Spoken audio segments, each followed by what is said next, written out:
यीशु मसीह के नाम से सभी लोगों का फिर से एक बार स्वागत है शेकिना ग्लोरी मिनिस्ट्रीज की तरफ से और eagle vision school of profits international. आज हमारी पाठशाला नंबर है 94 हम एक गायन लेंगे। आराधना आराधना हम लाए हैं चरणों में तेरे प्रभु। हर स्थिति में जब हम आराधना करते हैं, एक स्तुति और एक आराधना है।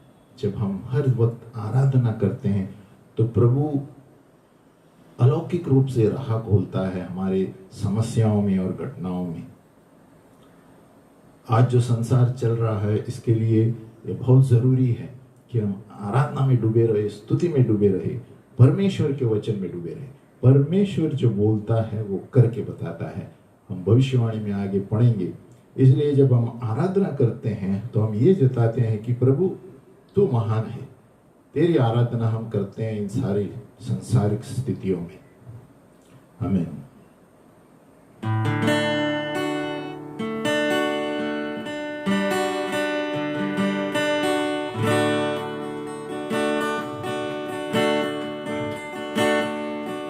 आराधना हम लाए हैं चरणों में तेरे प्रभु।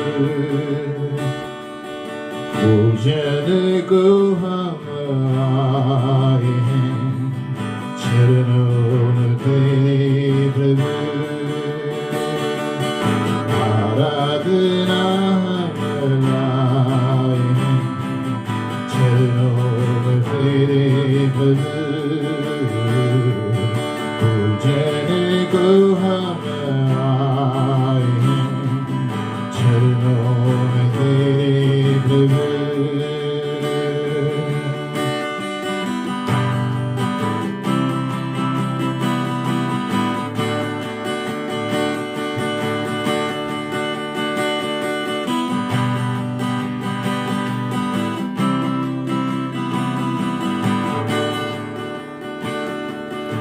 क्या चढ़ाए हम,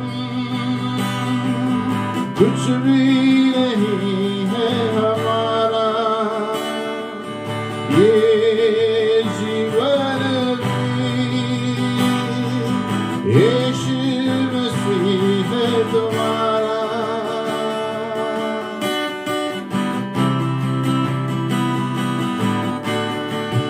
क्या चढ़ाए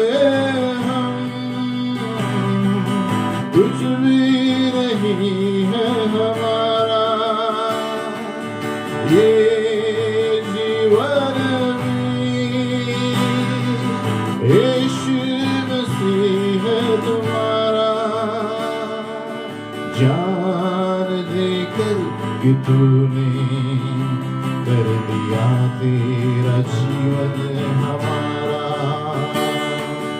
जान देकर कि तूने कर दिया तेरा जीवन हमारा।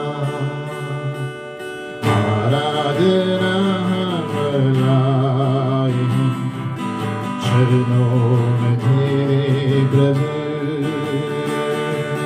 पूजन को हम आए हैं चरणों में तेरे प्रभु। आराधना हम लाए हैं चरणों में तेरे प्रभु।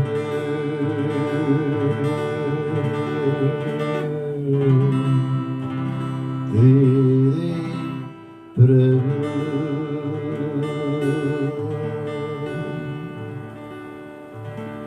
क्या चढ़ाए हम, कुछ भी नहीं है हमारा। ये जीवन भी यीशु मसीह है तुम्हारा। जान लेकर कि तूने कर दिया तेरा जीवन हमारा।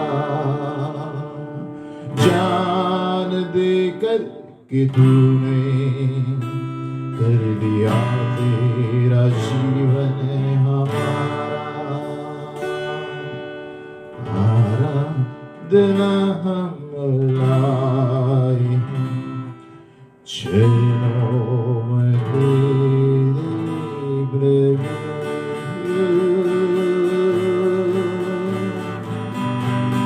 चरणों में तेरे प्रभु,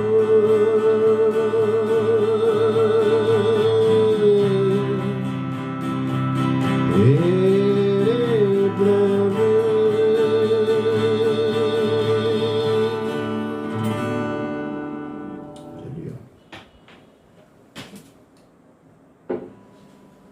आराधना हम लाए हैं चरणों में तेरे प्रभु। कितना सुंदर गाना है, ब्रदर एंथनी राज ने ये गाया है, बहुत बढ़िया है। प्रभु उनको आशीष दे। हालेलुया। हम आज पढ़ेंगे 7 सिद्धांत जो है भविष्यवाणी के, है ना, वचन के अनुसार जो 7 सिद्धांत है भविष्यवाणी के। नंबर 1 सिद्धांत है, कोई कोई भविष्यवाणियां जो है गुप्त रहेगी, secret. Some prophecies will remain secret. व्यवस्था विवरण 2 महान ऐसे सिद्धांत बताता है समझने के लिए, भविष्यवाणी के लिए।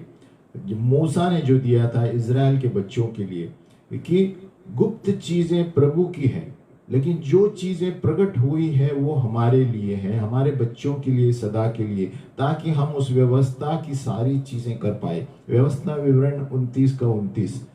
तो क्या कहते हैं यहाँ पर, परमेश्वर के भेदों की चीज है। कोई ऐसे चीजें हैं जो भेद है, गुप्त है, हमें पता नहीं है, और हमें कोशिश भी करेंगे तो पता नहीं चलेगा।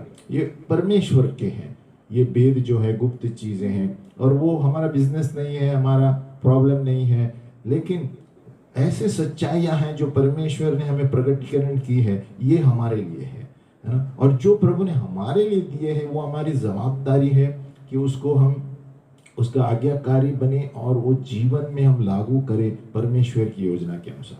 सो नंबर 1 सिद्धांत है, थोड़ी भविष्यवाणियां जो है गुप्त रहेगी। नंबर 2, भविष्यवाणियां कोई कारण के लिए दी जाती हैं। व्यवस्था विवरण 29 कहता है कि सच्चाई दी गई है ताकि हम उसे करें, that we may do them.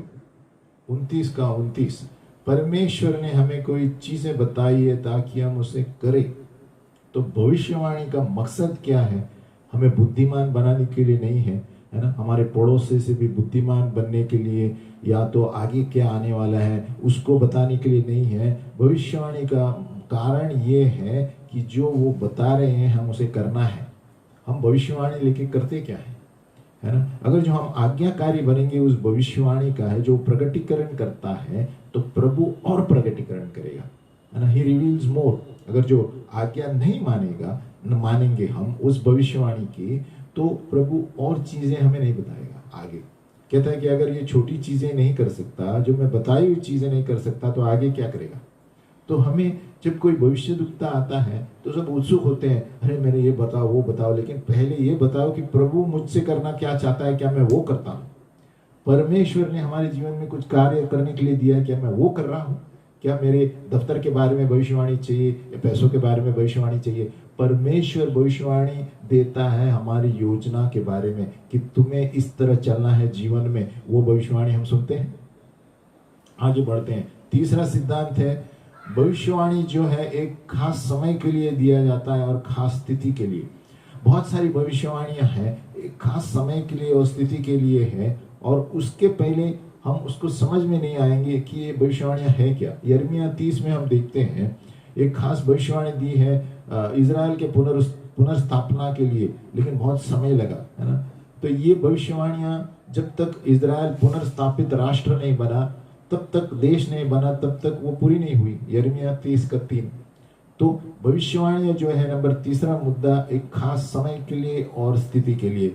Number चौथा, भविष्यवाणी अगुवाई के लिए दी जाती है, गाइडेंस के लिए। और एक मुख्य मकसद है, भविष्यवाणी जो है हमारी अगुवाई करता है कि हमें क्या करना है और क्या नहीं करना है, क्या करना है क्या नहीं करना है। जो जिनको पता नहीं है कि भविष्यवाणी क्या है वचन के अनुसार, वे ये चीजें करेंगे जो होने वाली नहीं है ना, क्योंकि परमेश्वर ने कहा ये होने वाली नहीं है। हम वो चीजें करने बैठेंगे तो नहीं होने वाला है।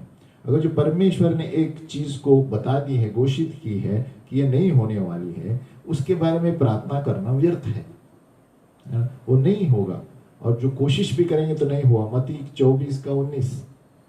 नंबर 5, भविष्यवाणी की आत्मा जो है यीशु मसीह पर जोर देती है। द स्पिरिट ऑफ प्रोफेसी, भविष्यवाणी की आत्मा यीशु मसीह की गवाही है, क्योंकि यीशु मसीह की गवाही भविष्यवाणी की आत्मा है।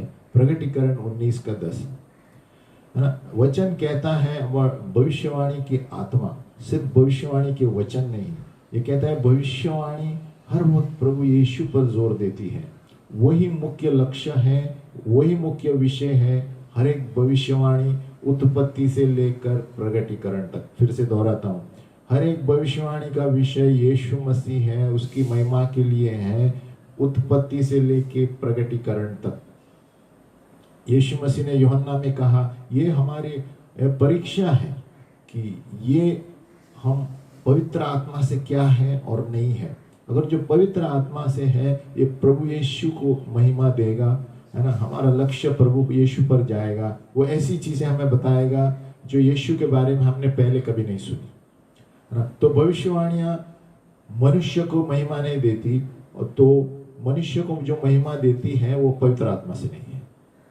आमीन। नंबर 6 है, भविष्यवाणी का मतलब है जो वो कहता है वो होने वाला है, उसका और कुछ मतलब नहीं है ना। Prophecy means what it says. सोचो कि कितनी सारी भविष्यवाणियां जब यीशु मसीह पहली बार इस धरती पर आए थे, सभी भविष्यवाणियां पूरी हुई, है ना। वो वचन के अनुसार, वो कुंवारी से जन्मा था, कुंवारी थी, है ना। वो चिन्ह की कुंवारी नहीं थी, है ना। वो बेतलहम में जन्मा था, दिया जन्मा। वो मिस्र देश से बाहर बुलाया गया था, वही हुआ। उन्होंने बीमार लोगों को चंगाई दी, वही हुआ। उसको क्रूसित किया गया, वही हुआ भविष्यवाणी में। और तो कोई आत्मिक या ऐसे चिन्ह के बारे में नहीं बताया गया वचन में, जो है वो दिया गया था, है ना। उसको दफनाया गया, वो भविष्यवाणी में दी गई थी, है ना। और प्रभु का धन्य हो, वो फिर से जी उठा मरण में से, कब्र में से, वो भी भविष्यवाणी दी गई। वो ऊपर चला गया स्वर्ग में, ये भी भविष्यवाणी दी गई है। तो हर एक भविष्यवाणी जो पहली बार यीशु मसीह आए थे, ये सब कुछ पूरी हो गई। यानी भविष्यवाणी जो कहती है वो होता है, जो कहती है उसका मतलब ही है वो, है ना। और कुछ मतलब नहीं समझ सकते। नंबर 7, परमेश्वर जो है पूर्ण रूप से प्रभुता करता है हर एक क्षेत्र में। हम निश्चिंत हो सकते हैं कि जब भी हम अंत के दिनों की भविष्यवाणी देखते हैं, है ना, प्रभु ने ऐसा कुछ नहीं कहा जो सत्य नहीं होने वाला है। और कोई भी वो भूल चूक नहीं करता हमारे जीवन में। हम सोचते होंगे वो कोई भूल चूक करता है, लेकिन उसने नहीं किया है, वो धार्मिक व्यक्ति है। पिता परमेश्वर धार्मिक है। भेद की बातें हैं, गुप्त चीजें, सीक्रेट चीजें हैं, और कोई बताई हुई चीजें हैं। अपना समय बर्बाद मत करो ये ढूंढने के लिए कि ये भेद की बातें क्या है ना। जो प्रभु वचन में देता है वो हमारा काम नहीं है। परमेश्वर में ऐसे प्रकटीकरण देता है ताकि हम उसे करें, जो चीजें हमें बताई गई है। और अगर नहीं करेंगे तो हमें आगे और कुछ नहीं बताने वाला है। प्रकटीकरण और दर्शन भूल जाओ, है ना। तो थोड़ी भविष्यवाणियां खास समय के लिए दी जाती है। जब तक वो समय नहीं आएगा हमें समझ में नहीं आएगा, हमें लिख के रखना है। भविष्यवाणी हर वक्त दिया जाता है ताकि हम गलत चीजें नहीं कहें और गलत प्रार्थना न करें। इसलिए प्रभु भविष्यवाणी से हमें सतर्क करता है। अगर जो परमेश्वर ने कहा ये होने वाला है तो होने वाला है। अगर जो उसने कहा कि ये नहीं होने वाला है, वो नहीं होने वाला है। अगर जो हमें सही तरह से प्रार्थना करना है, असरदार प्रार्थना है, हमें पता चलना है कि परमेश्वर की इच्छा क्या है, जैसे भविष्यवाणी में दी गई है। जो आत्मा है, भविष्यवाणी की आत्मा है, यीशु मसीह की गवाही है, प्रगटीकरण है। सभी सच्ची भविष्यवाणियां हैं पवित्र आत्मा से जो आती है, उसका एक ही विषय है, यीशु मसीह। आमीन। तो भविष्य सूचक जो शब्द है उनका सीधी तरह अर्थ देने चाहिए, है ना। घुमा फिरा कर नहीं दे सकते। भविष्यवाणी जो कहता है वचन के अनुसार वही होगा। हमें स्वीकार करना चाहिए और परमेश्वर की प्रभुता के नीचे सर झुकाना चाहिए, है ना। मैं इसलिए बाइबल नहीं पढ़ता हूँ कि परमेश्वर के वचन को सही करूँ। परमेश्वर का वचन सही है, मुझे सही होना है ना। ऐसे बहुत से लोग करते हैं, है ना। ये बहुत से लोगों को ये समझता है कि परमेश्वर कुछ कर रहा है, ये बाहर गांव में कुछ सही नहीं कर रहा है ना। ऐसा नहीं है, परमेश्वर जानता है वो क्या करता है। परमेश्वर हर वक्त सही है, हम ही गलत है, हम ही अपने दिमाग लड़ाते हैं, है ना। हम बाइबल इसलिए नहीं पढ़ते कि परमेश्वर की भूल चूक निकाले बाइबल में से। बाइबल सत्य है, प्रॉब्लम हमारा है। हालेलुया। बहुत सारे भविष्यद्वक्ता है आज के दिन में, नाम नहीं ले सकते, थोड़े नाम ले सकते हैं। Apostle, frequency revelator, Adonijah, Benny Johnson, Bill Winston, Bob Jones, Bruce Allen, Chuck Pierce, Cindy Jacobs, है ना, डॉ Edison, Dennis Cramer, Peter Tan, Gordon Lindsay, बहुत सारे, Guillermo Maldonado, Helen Carter, Heidi Baker, Ian Clayton, James Goll, John Hackett, बहुत सारे, जिल Shannon, John Crowder, Jason, फिर है किम क्लेमेंट, है ना, वो देहांत हुआ है उनका। और फिर बैक्स्टर, मैरी बैक्स्टर, है ना, Millie Bennett, Neville Johnson, Vincent Selva Kumar Bharat के, साधु सुंदर सेल्वाराज भारत के हैं, है ना। ये सारे जाने माने, टॉड बेंटली, टीबी जोशुआ जो गुजर गए, ये सारे बड़े भविष्यद्वक्ता है इस संसार के जाने माने। अभी हम देखेंगे भविष्य सूचक वचन को उत्तर कैसे दे, उसका हम स्वीकार कैसे करें, रिस्पॉन्ड कैसे करें। एक बार आपको पता है कि भविष्य सूचक शब्द आपको दिया है, प्रभु से है, तो आपको उसका अनुवाद करना जानना है।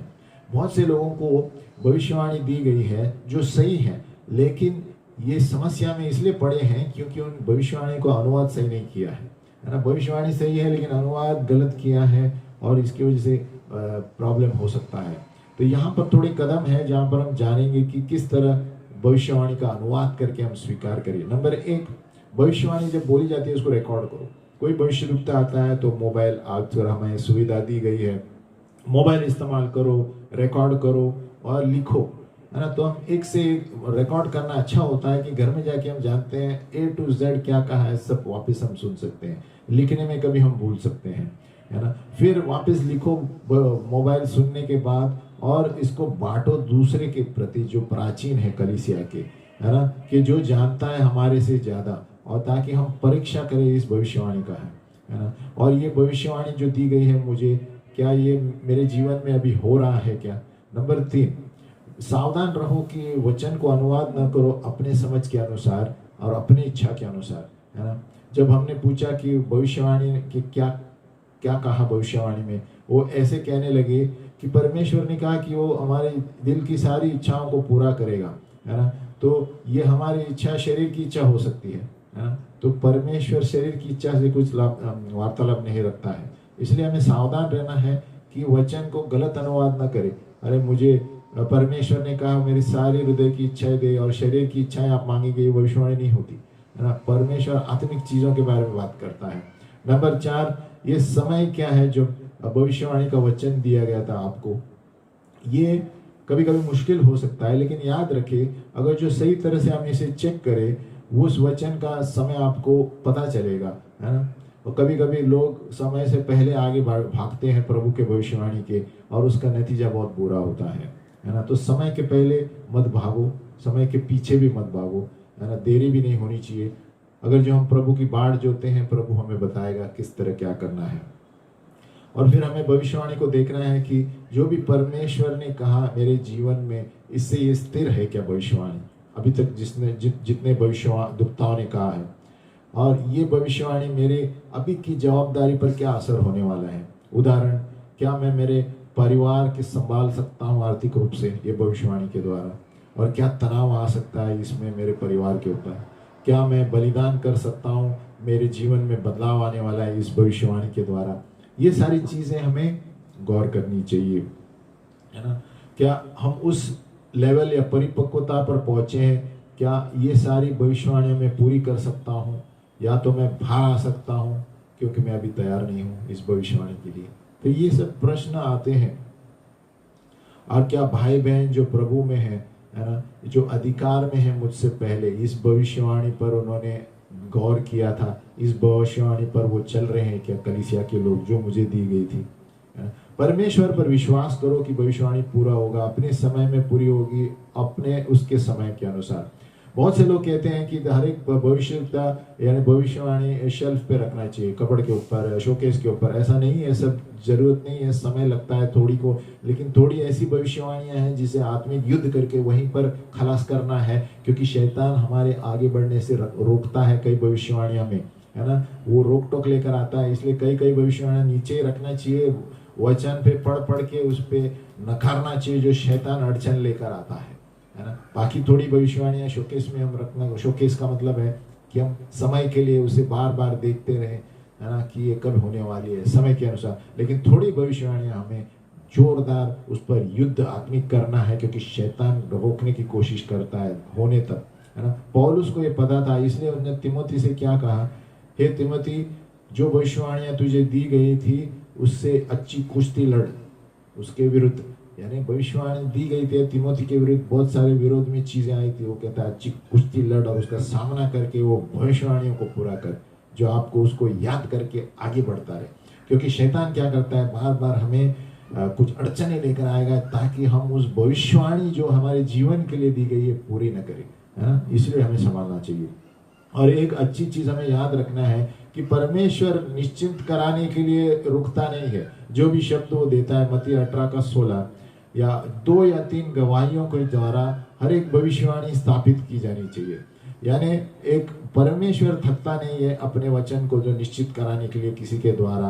अगर जो आपको समझ में नहीं आता, आप किसी को बता सकते हैं कलीसिया में, है ना, वो जो निश्चिंत कराएगा बार बार कि हाँ ये सही है, इसने भी यही कहा, उसने भी कहा, और अलग अलग तरीके से वो निश्चिंत कराएगा, ये भविष्यवाणी आपके लिए है ना। शैतान गाड़ी चलाता है लेकिन पवित्र आत्मा अगुवाई करता है ना। अगर जो शैतान परमेश्वर के वचन से आपको रोकता है ना, तो रोकता नहीं है अब तक, तो वो करेगा। इसीलिए सावधान रहना।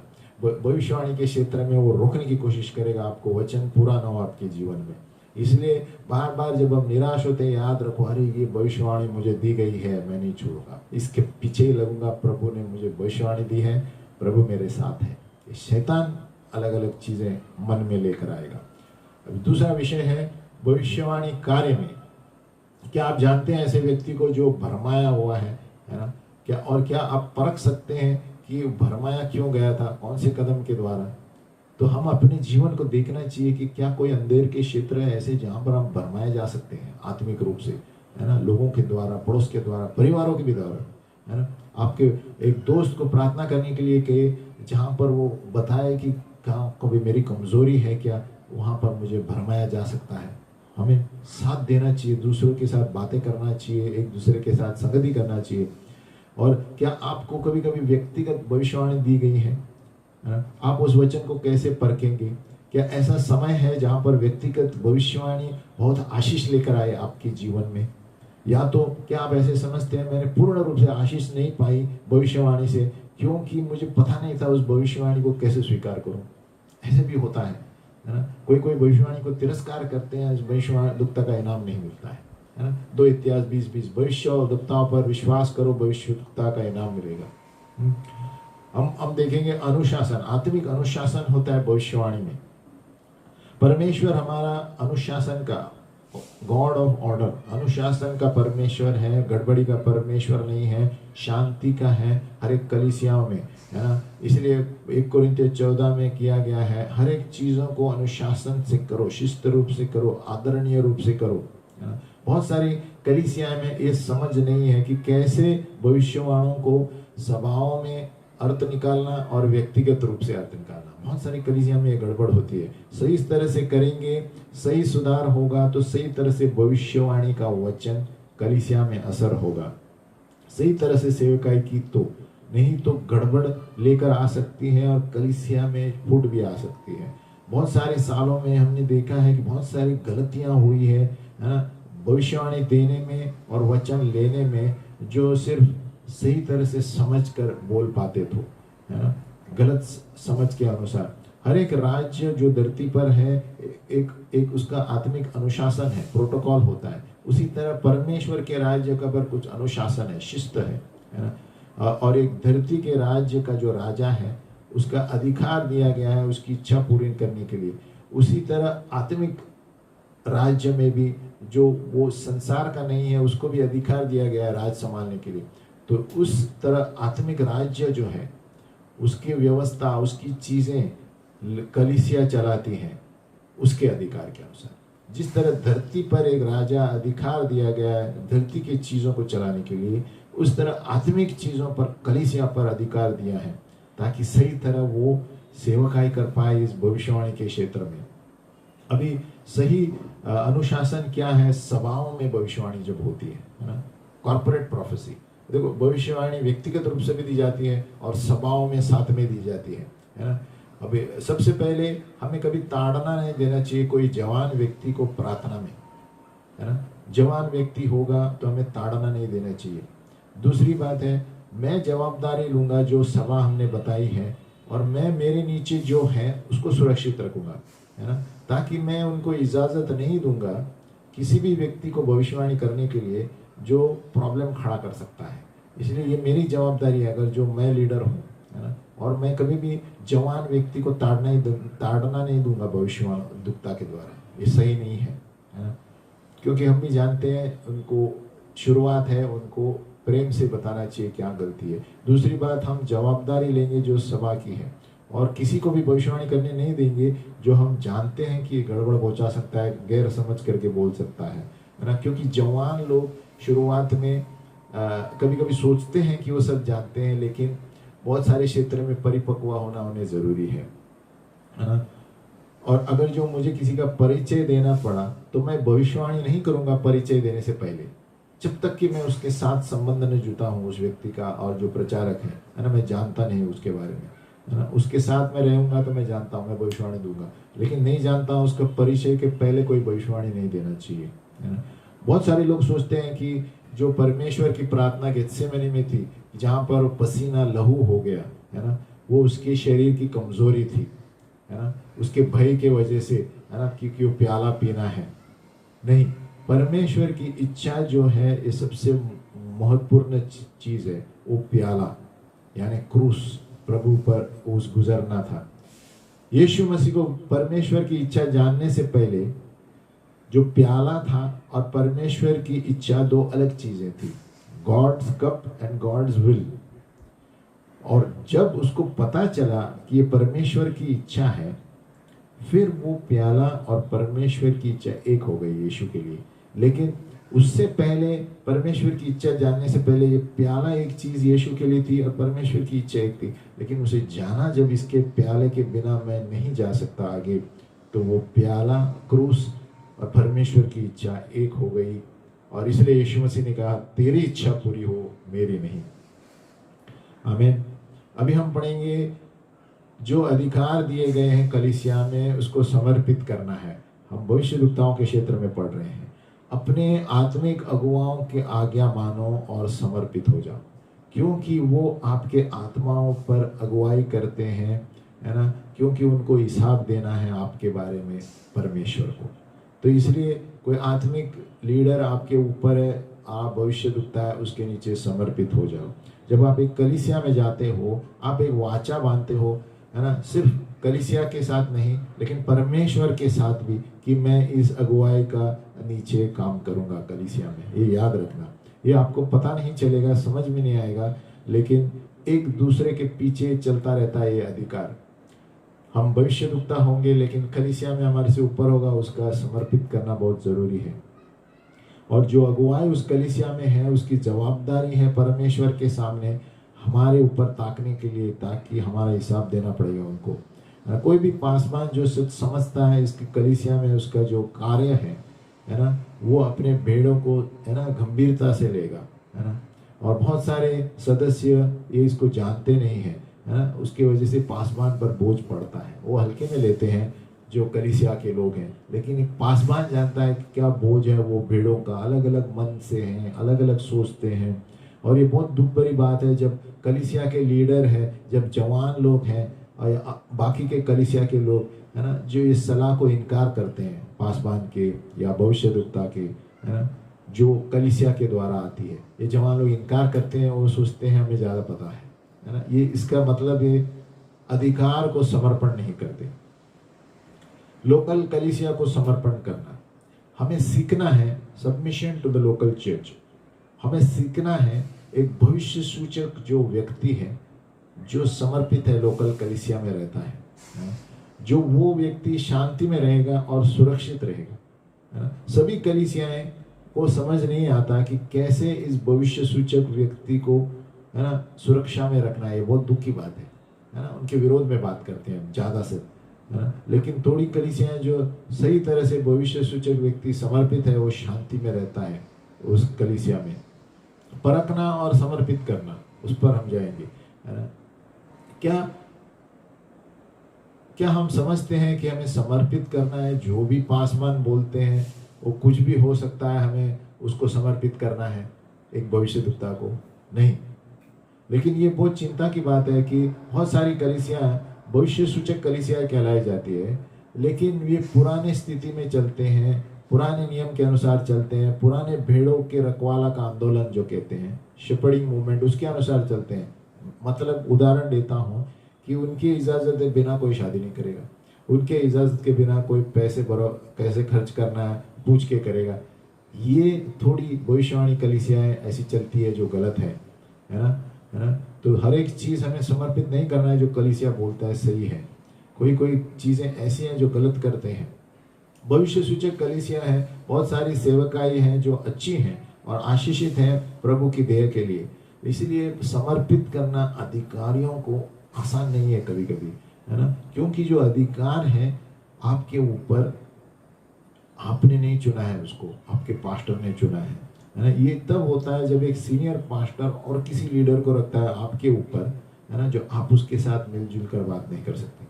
और ये परीक्षा है आपके लिए कि प्रभु आपको परीक्षा में ले रहा है, परीक्षा ले रहा है परिपक्व होने के लिए, है ना। क्योंकि हम सोचते होंगे अरे मेरी काबिलियत इस लीडर से भी ज़्यादा है, तो प्रभु कभी कभी आपको परखता है, जानबूझकर हमारे ऊपर ऐसे लीडर रखेगा हमें परखने के लिए। उन्नति करना, बढ़ोतरी करना और समर्पित, इसका क्या कनेक्शन है? Promotion and submission. आत्मिक सिद्धांत हर एक लीडर को जानना चाहिए कि उसकी सेवकाई की जगह क्या है और वहीं पर रहना है, बड़ा चढ़ाकर कुछ नहीं करना है। फिर से दोहराता हूँ, the spiritual principle every leader must know is own place of ministry. अपनी सेवकाई से हटकर और कुछ करने की कोशिश मत करना दूसरों को देखकर, आप गिर जाएंगे, है ना। बहुत से वक्त होता है, उसमें से एक उदाहरण है। इसीलिए हर एक लीडर जो है अपनी सेवकाई में ध्यान देना है, जो प्रभु ने उनके लिए दिया है, जो लोगों ने उनके लिए कहा है, भविष्यद्वक्ता ने कहा है, उस पर जोर दे। आगे जाना है तो प्रभु बताएगा, है ना। इसीलिए बहुत सारे जलन और चोट पहुंची जाती है अगर जो ये इसके वजह से, क्योंकि परमेश्वर की जो अगुवाई है वो अपने सेवक छोड़कर और कुछ करते हैं, इसलिए चोट पहुंचती है, कलीसियाओं में फूट होती है ना। क्यों? क्योंकि ये शैतान लोगों को भरमाता है, अरे तुझे और भी कुछ करना है, इतना ही नहीं है। लेकिन हमें जांच कर देखना है क्या प्रभु मुझे बोल रहा है करने के लिए।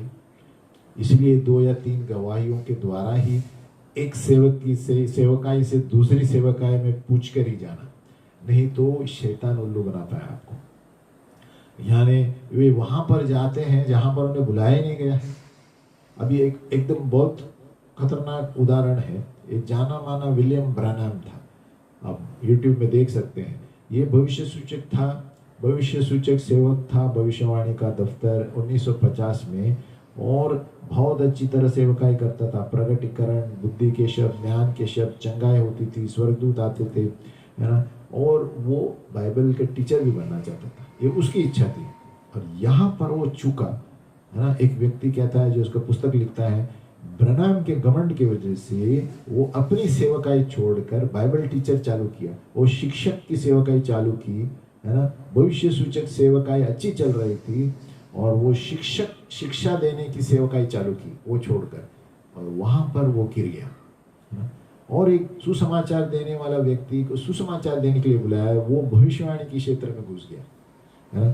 तो उसके वजह से बहुत सारी फूट हो गई सेवकाइयों में। तो हमें ध्यान देना है, हमें कहाँ पर प्रभु ने बुलाया है। हाँ, ये सच है कि भविष्यवाणी की आत्मा सबके अंदर है। उसका मतलब ये नहीं कि मैं भविष्यद्वक्ता का दफ्तर है मेरे पास, भविष्यवाणी की आत्मा सब में है, लेकिन वो आप इस्तेमाल करते हैं सुसमाचार देने के लिए। सुसमाचार का भविष्यवाणी, हमने कई बार बताया था कि भविष्य सूचक सुसमाचार देने वाला, भविष्य सूचक शिक्षक, ऐसा हो सकता है। लेकिन आप एक सुसमाचार देने वाले हैं, लेकिन भविष्यवक्ता का दफ्तर करके घूम रहे हैं, आप गिर जाएंगे। इसलिए अपने बुजुर्गों से पूछ के ही करना, आत्मिक लीडरों से। और सबसे तकलीफ ये स्थितियां हैं जब एक अगुआ जवान है आपसे भी और आपके ऊपर रखा गया है, तो वो तकलीफ होती है। लेकिन ये प्रभु ने रखा है, आपको नम्र होना है। कभी कभी हमारे से ऊपर जो है वो जवान लोग हैं और हम कहते हैं अरे हम इतने प्राचीन हैं, ये कैसे लीडर बन गया। ये प्रभु की प्रॉब्लम है, आपकी नहीं है। हमें नम्र होना है। प्रभु हमें यहाँ पर नम्र होने सिखाता है। तो ये नम्र होने वाली बात है, प्रभु जानबूझकर रखता है हमसे भी जवान लीडर के क्षेत्र में, ताकि ये परमेश्वर की इच्छा है। परमेश्वर ने उसके वरदान देखे हैं, वो वरदान आपके पास नहीं है। आपके वरदान अलग है, उनके वरदान अलग है। इसलिए एक जवान व्यक्ति आपसे ऊपर लीडर हो सकता है ना। आप अपने आप की सेवकाई के ऊपर ध्यान दो।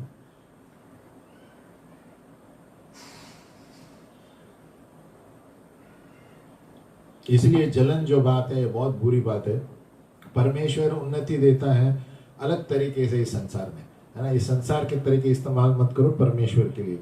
वो परमेश्वर लोगों को बढ़ाता है ये देखते हुए कि आत्मिक रूप से कैसे हैं वो, है ना। उनके शारीरिक रूप से देख के नहीं करता है, या कितने साल राज्य में थे। परमेश्वर नहीं, प्रभु आत्मिक स्थिति देखकर लोगों को बढ़ाता है ना। और परमेश्वर की इच्छा है। अभी एक उदाहरण है, डेविड, राजा दाऊद जो था, किसने समर्पित हुआ, है ना। सॉल उसके पीछे था, है ना। सॉल क्या कहता है, बहुत जलन रखता था दाऊद में, क्योंकि बहुत सारे युद्ध उसने जीते, है ना। और वो इतना जोशीला बन गया कि वो दाऊद को मारने चला गया। लेकिन इस सारी चीज़ों में दाऊद ने उसको नहीं मारा, क्योंकि वो परमेश्वर का चुना हुआ सॉल था, है ना। दाऊद को मौका मिला उसे मारने का, लेकिन उसके परमेश्वर के अभिषेक को हाथ नहीं लगाया। दाऊद के पास अधिकार था, लेकिन उसको अधिकार के बारे में पता था। और सॉल जो था, घृणा रखने वाला था, अधिकार के ऊपर कोई ध्यान नहीं देता था। सॉल बिल्कुल उल्टा था।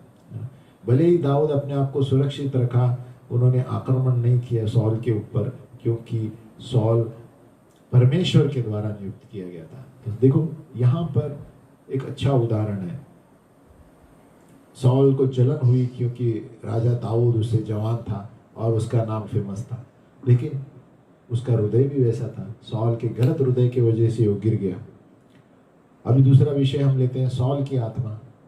अगर जो हम ऐसे किसी आत्मा के नीचे अगुवाई कर रहे हैं, है ना, यानी हम भविष्यद्वक्ता हैं और सॉल की आत्मा जैसा एक व्यक्ति हमारा लीडर है, आपको फेंक रहा है, गड़ी गड़ी नीचे गिरा रहा है, प्रभु से प्रार्थना करो। अगर जो आप ऐसी कलीसिया में हैं जैसे सॉल जैसे व्यक्ति है, जो जलन वाली आत्मा आपको ऊपर आने नहीं देती, तो आपको प्रार्थना करना है, क्या आप वहाँ रहना है या जाना है।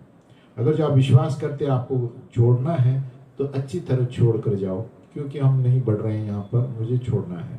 उसका मतलब है आशीष पाने के लिए छोड़ते समय अच्छी तरह से जाओ, ऐसे डायरेक्ट भाग मत जाओ, है ना। भर भूमि में गुड बाय बोलने के बगैर कोई कलीसिया नहीं छोड़ना। कहे मैं यहाँ पर बढ़ने वाला नहीं हूँ, मुझे यहाँ पर जमता नहीं है, ना। ये दुख भरी बात है और आपका नाम खराब हो सकता है अगर जो बिना बोले आप किधर गए, बिना बोले कलीसिया से, ना?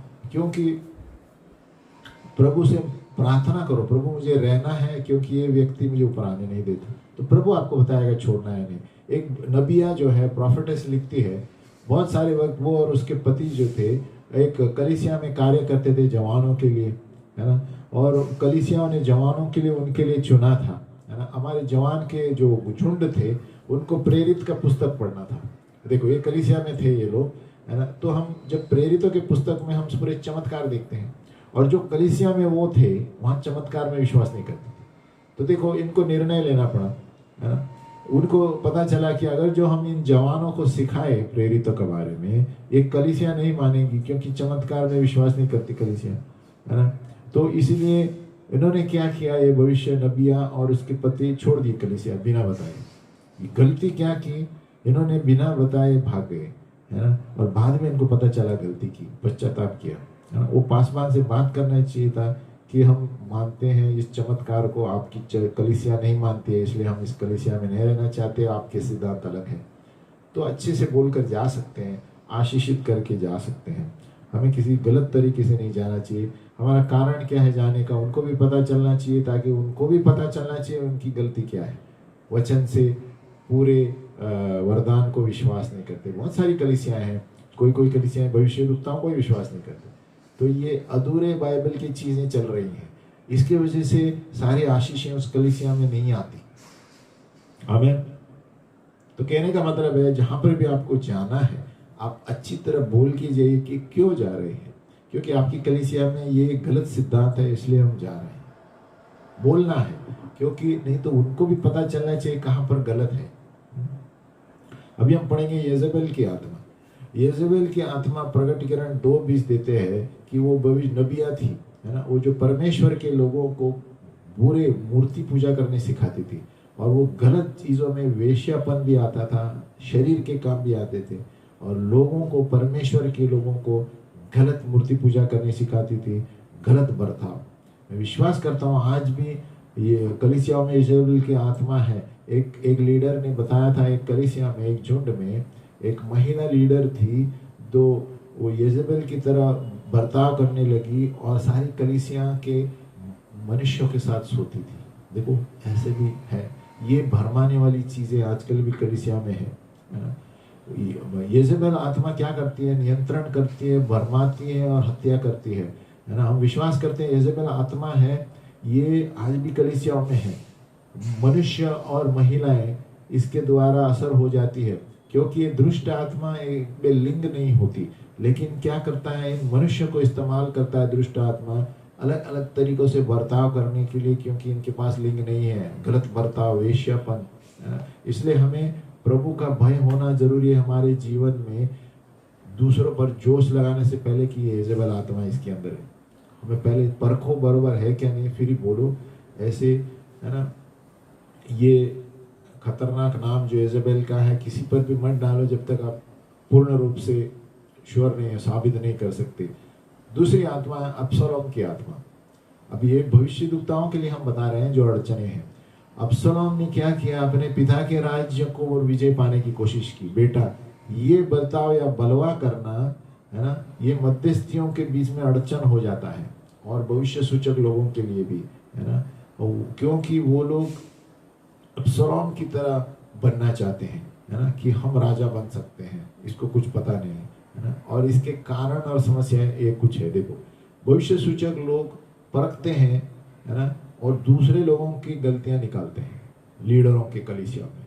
यहाँ पर ये प्रॉब्लम होता है कि वो अबशालोम बनते हैं, अपने आप को ऊंचा समझते हैं, है ना। भविष्य सूचक लोग सुधार के शब्द देते हैं, लेकिन सही तरह से नहीं देते कलीसिया में, है ना। और जब वो सुधार नहीं मिलता उनको, उनका स्वीकार नहीं करते सुधार को, है ना, तो ये लोग कड़वाहट महसूस करते हैं और सभी लोगों से गपशप करते हैं कि देखो हमने सुधार किया था, ये लोग सुनते नहीं। वो नहीं ये कहते हैं कि वो लोग गलत तरह से बता रहे हैं गलत लोगों को। तो कोई भविष्य सूचक लोग ऐसे हैं जो अबशालोम की आत्मा लेकर घूमते हैं कि अरे इनको कुछ पता नहीं, हमें पता है, हमें उन जगह पर होना चाहिए, और इस तरह कड़वाहट लेकर आते हैं कलीसिया में। और ये कड़वाहट के जवान जो प्रोफेटिक लीडर है और दूसरे लोगों को बोलते हैं, जब कलीसिया में आते हैं और फूट आती है इस तरह, है ना। तो भरमाने की आत्मा आराम से घुस सकती है ना। और इससे भविष्यद्वक्ता जो है भरमाए हुए हैं कि हम ज़्यादा जानते हैं पास्टर से भी और लीडरों से भी, और बाकी जो भरमाए हुए हैं इसमें, है ना, वो ये सोचते हैं कि हम जानते हैं कौन पास्टर होना चाहिए और कौन कहाँ पर होना चाहिए। इस तरह के लोग भी हैं, अबशालोम स्पिरिट कहते हैं, है ना। भले ही पहले उस भविष्य सूचक ने सही तरह से भविष्यवाणी की होगी, है ना, लेकिन ये गलत तरीके से जब इस्तेमाल करता है तो अबशालोम की आत्मा घुसती है, और इस तरह उनको पता भी नहीं चलता। इसलिए हमें सावधान रहना है। भविष्य सूचक कलीसियाओं में ये अबशालोम की आत्मा, हमें दूसरों से ऊपर आने की इच्छा है ना, और भलवा करने की आत्मा है कि हम ज़्यादा जानते हैं। यहाँ पर हमें सावधान लेना है कि ज़्यादा जवान जो भविष्य सूचक लोग हैं उनके नीचे हैं,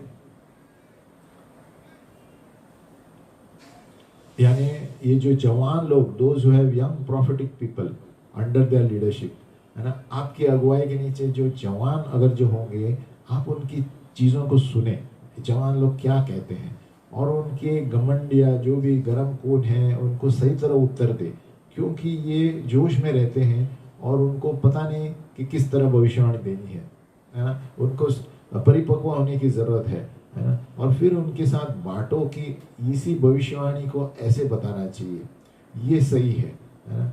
और ऐसे कोई रास्ते देखो कि उनको नम्रता से बताएं कि सही तरह से भविष्यवाणियाँ किस तरह देनी है, क्योंकि आपके नीचे जवान लोग जो है उनको लगता है उनको सब पता है कभी कभी, है ना। और वो इसीलिए उनको अच्छी तरह बताना है कि देखो ये चीज़ें ऐसी होगी तो फूट पड़ सकती है, ऐसे कलीसिया में बताएंगे तो ऐसे होगा। तो ये जवान भविष्य सूचक जो क्षेत्र है उनको हमें अच्छी तरह बताना है कि ये सही प्रोटोकॉल, सही अनुशासन रहना चाहिए भविष्यवाणी में, नहीं तो एब्सलॉम की आत्मा आ सकती है। आदर और अधिकार, अभी आदर और अधिकार, आदर जब भी नहीं मिलता है अधिकार को, ये जवानों में ज़्यादा होता है परंपराओं की वजह से, है ना। Because of lack of respect for authority, है ना। बहुत सारे परंपराओं में जवानों में होता है, आदर नहीं देते, उनको लगता है हम ज़्यादा पढ़े लिखे हैं, है ना। इसके लिए आदर और अधिकार का प्रॉब्लम शुरू हो जाता है। दूसरा है अनुचित व्यवहार और समर्पण, एब्यूज एंड सबमिशन।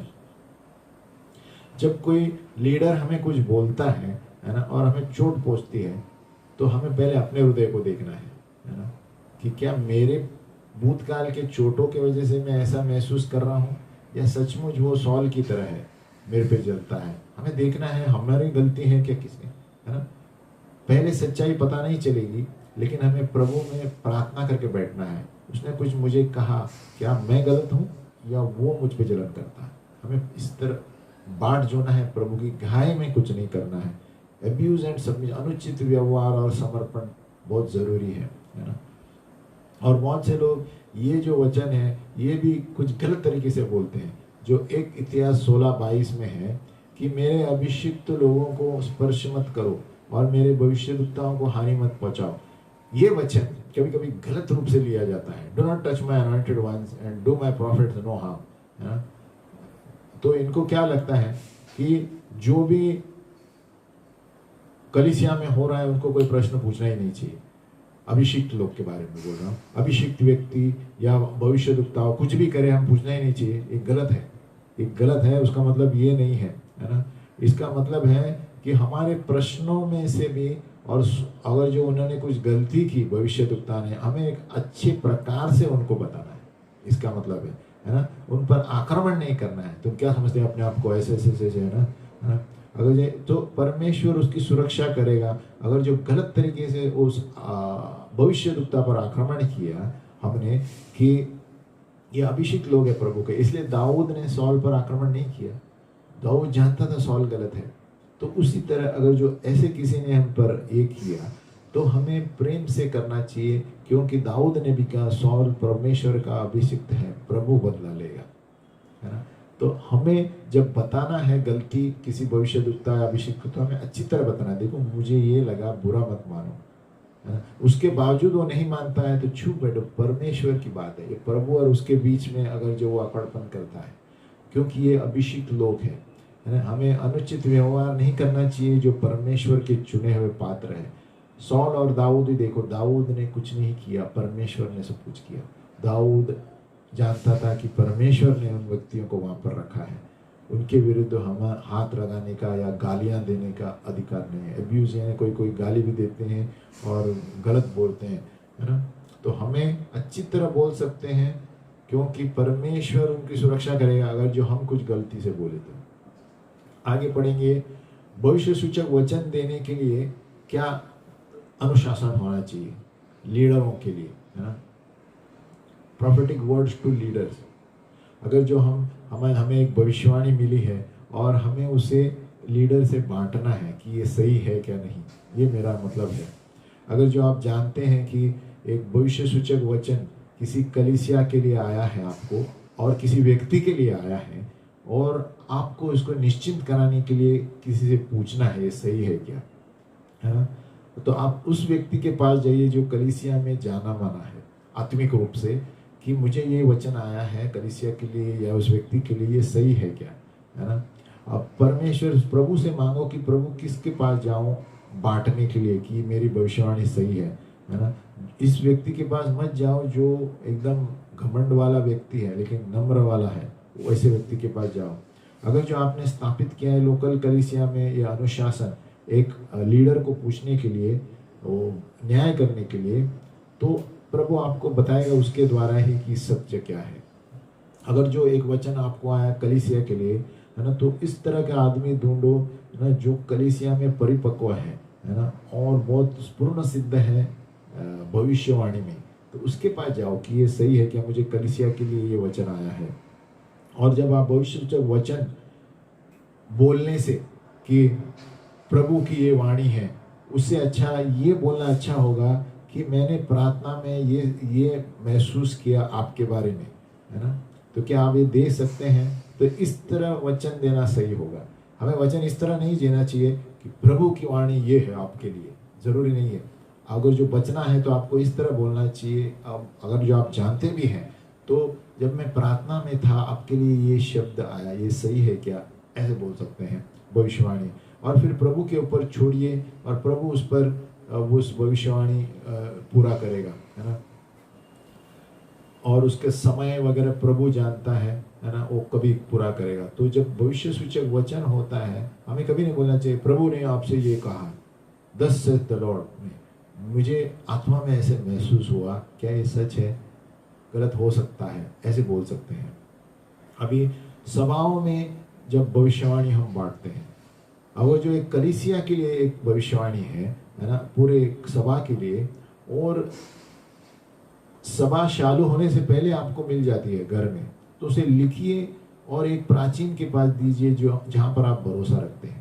और जो आपको भविष्यवाणी मिली है साधारण भविष्यवाणी है और आगे वाली अगुवाई के क्षेत्र में है चर्च के लिए, है ना, तो पहले उसको न्याय करो और किसी के द्वारा, प्राचीन के द्वारा, है ना। कलीसिया में डायरेक्टली मत बोलो कोई भविष्यवाणी, पहले बताओ, है ना, क्योंकि अगर जो पूर्ण सिद्ध है ना, तो प्राचीन लोग बोलेंगे आपको बता दो, नहीं तो कहेंगे मत बताओ, अभी समय सही नहीं है ना।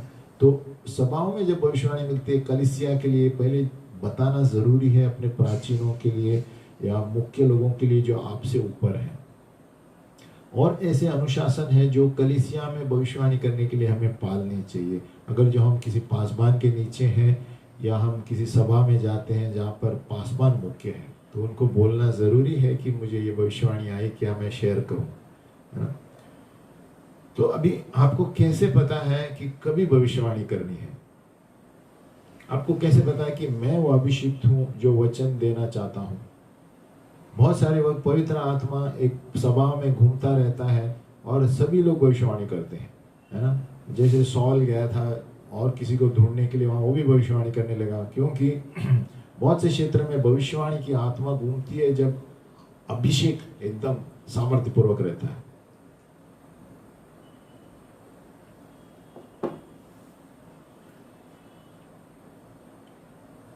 लेकिन उसका मतलब ये नहीं कि हर एक व्यक्ति सभा में भविष्यवाणी दे सकता है।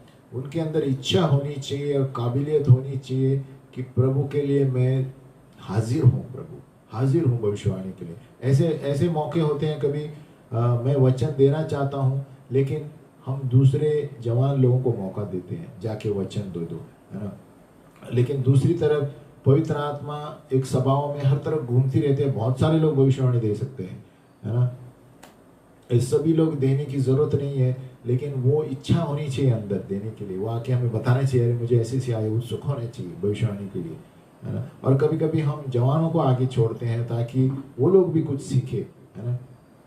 और उसके बावजूद और कुछ भविष्यवाणी है तो हम आगे बढ़ सकते हैं, है ना। पहले जो ट्रेनिंग में है उनको भी जरा मौका देना चाहिए, बाकी के हम बोल सकते हैं। वो वचन जो है हमें प्रोत्साहित करता है कि हम भविष्यवाणी करें, हमारी इच्छा खास भविष्यवाणी करे। 1 कोरिन्थियों 14:39, है ना। ऐसे समय होता है जब एक व्यक्ति को पहली बार वचन दिया जाता है और हम जब झुंड में हैं और बहुत सामर्थ्यपूर्वक आशीष पाते हैं प्रभु से, है ना। ऐसा भी हो सकता है कि जब एक व्यक्ति पहली बार भविष्यवाणी कर रहा है, लेकिन उस व्यक्ति से प्रभु हमसे बातें कर सकता है ना। ये मत समझो हर वक्त कि कोई प्राचीन व्यक्ति बड़ा भविष्य दुखता है आपको स्पर्श कर सकता है। कोई पहली बार भविष्यवाणी प्रभु की ओर से आएगी और उसमें ज़्यादा सामर्थ्य रह सकता है, आशीष रह सकता है। तो आपको कैसे पता आपको कभी भविष्यवाणी करनी है? आपको पवित्र आत्मा के ऊपर भरोसा रखना है कि उसकी उपस्थिति और उसकी शांति आएगी। एक प्रश्न अपने आप से पूछो कि क्या ये वचन व्यक्तिगत रूप से मेरे लिए है या कलीसिया के लिए है? कभी कभी दोनों के लिए हो सकता है ना। बहुत से लोग भविष्यवाणी कलीसिया में देते हैं, लेकिन वो भविष्यवाणी अपने लिए होता है। तो ये हमें परखने की ज़रूरत है, या किसी को प्राचीन को बताने की ज़रूरत है ना। और एक जगह और एक चीज़ है जहाँ पर हम जान सकते हैं कि प्राचीन को पूछे कि क्या ये सही है, ये मेरे लिए है, क्या कलीसिया के लिए है। तो परिपक्व अगुवाई जो है ये परमेश्वर की उपस्थिति में बता सकते हैं कि ये व्यक्ति ये भविष्य सूचक वचन दे सकता है ना। उनको पता है, ये तुरंत बोलेंगे हाँ जाके दे दो, है ना। ये एक वरदान जो दिया है बहुत सारे अगुवाओं को कलीसिया में, है ना। जब हम उनको जाके पूछेंगे तो उनको पता है तुरंत, हाँ हाँ आप दीजिए, आप दीजिए बोलेंगे, क्योंकि उनको पता है आपके अंदर परमेश्वर की उपस्थिति है ना। और वो जानते हैं कि कौन सा व्यक्ति जाके भविष्य सूचक वचन देना है। हम बोलने से पहले बोलेंगे नहीं नहीं आप दे दो, आप दे दो, क्योंकि वो जानते हैं कोई लीडर कि हमें प्रभु ने चुना है, और वो लीडरों को, वो परिपक्व लीडर है, वो जानते हैं कि हम किस तरह बात करते हैं, हमारे चरित्र के बारे में। हम बोलने से पहले बोलेंगे जवाब दे दो, क्योंकि वो हमारे चरित्र को देखा है, हमारे प्रार्थना की जीवन को देखा है ना। इसलिए जब भविष्य सूचक वचन सही तरह हम बांटते हैं परमेश्वर के समय के अनुसार, वो निश्चिंत कराएगा वो संदेश, वो प्रचारक के द्वारा या और किसी के द्वारा, है ना। वो दोनों तालमेल होता है। और कभी कभी ऐसे होता है वो प्रचारक बोलेगा अरे मैं प्रचार करने से पहले आपने ही प्रचार कर दिया, तो पूरी तरह नहीं हुआ, लेकिन ये तालमेल हो जाता है, अरे ये भविष्यवाणी सही थी, मेरा प्रचार भी वही था, तो परमेश्वर बात कर रहा है ना। हमारे व्यक्तिगत प्रार्थना का जीवन, और सबसे मुख्य बात है ना, प्रभु जो इस्तेमाल करना चाहता है भविष्यवाणी के लिए कि हमारा प्रार्थना का जीवन, वचन का जीवन सही होना चाहिए। ये ध्यान रखें। हर एक भविष्य सूचक वचन को हम पहचान सकते हैं व्यक्ति को जो परमेश्वर के वचन में गुंदा हुआ रहता है। वो बात करता है तो पता चलता है कि कितना प्रार्थना करता है और कितना धन है इसके भविष्यवाणी में, बोलने में कितना दम है ना, जब वो वचन से भविष्यवाणी करता है। इसलिए प्रार्थना का जीवन और भविष्यवाणी का जीवन बहुत ज़रूरी है, और वचन पढ़ने का जीवन, है ना। और कभी कभी पवित्र आत्मा भविष्य सूचक के द्वारा, भविष्यवाणी के द्वारा सभा में बहुत सारी भविष्यवाणी दी जाएगी, है ना। और जो भविष्यवाणी करते भी नहीं है वो भी करेंगे, है ना। और कभी कभी एक नदी बहेगी भविष्यवाणी की एक सभा में, है ना, क्योंकि एक व्यक्ति जब चुप होता है दूसरा चालू करता है, एक चुप होता है दूसरा चालू करता है। कभी कभी ये वरदान दिए जाते हैं, है ना। इसीलिए हम जानते हैं पवित्र आत्मा कभी कभी सभाओं में ऐसे घूमता है कि भविष्यवाणियाँ चालू ही रहती है। जो भविष्यवाणी कभी की भी नहीं है वो लोग भी करते हैं, क्योंकि भविष्यवाणी परमेश्वर का अभिषेक इस तरह चलता है। जैसे सौल और उसके जो सेवक को भेजे गए थे उन्होंने भी भविष्यवाणी करना शुरू की, क्योंकि वहाँ भविष्यद्वक्ता के जो बेटे थे वो वहाँ पर वातावरण ही पूरा अभिषेक उपस्थिति में भरा हुआ था। तो उस उपस्थिति में जो भी घुसते हैं सभी लोग भविष्यवाणी करते हैं, है ना। तो ये नदी बहती है भविष्यवाणी की, कभी कभी हम देखते हैं। और थोड़ा सुझाव दे रहे हैं हम यहाँ पर कि किस तरह भविष्यवाणी के वरदान को प्रोत्साहित करना है। नंबर 1, भविष्यवाणी के वरदान के बारे में सिखाओ और फिर कार्य करो, है ना। और अगर जो आपको पता है कि भविष्यवाणी का वरदान किस तरह आपके कलीसिया में होना है, तो उसके बारे में पहले शिक्षण दो।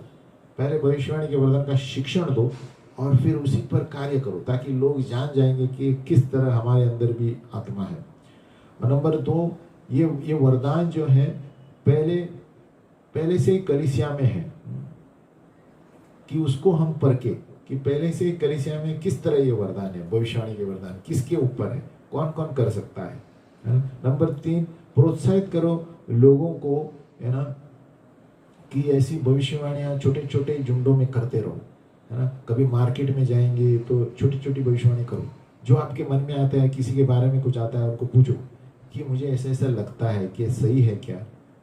इसी तरह हम भविष्यवाणी में बढ़ते हैं, है ना। छोटे छोटे झुंड में, जहाँ पर आप घर कलीसिया में रहते हैं, आप बोल सकते हैं, अरे मुझे, आप प्रभु से बोलो, प्रभु मुझे बताओ कि जहाँ पर मैं आज बाहर जा रही हूँ किसी को भविष्यवाणी दूँ, लेकिन इस तरह बात करो, श्योर नहीं है तो मुझे आत्मा में लगता है क्या ये सच है, आपके घर में ऐसा ऐसा प्रॉब्लम है, इस तरह बात करेंगे तो वो बोलेंगे हाँ हाँ आपको कैसे पता।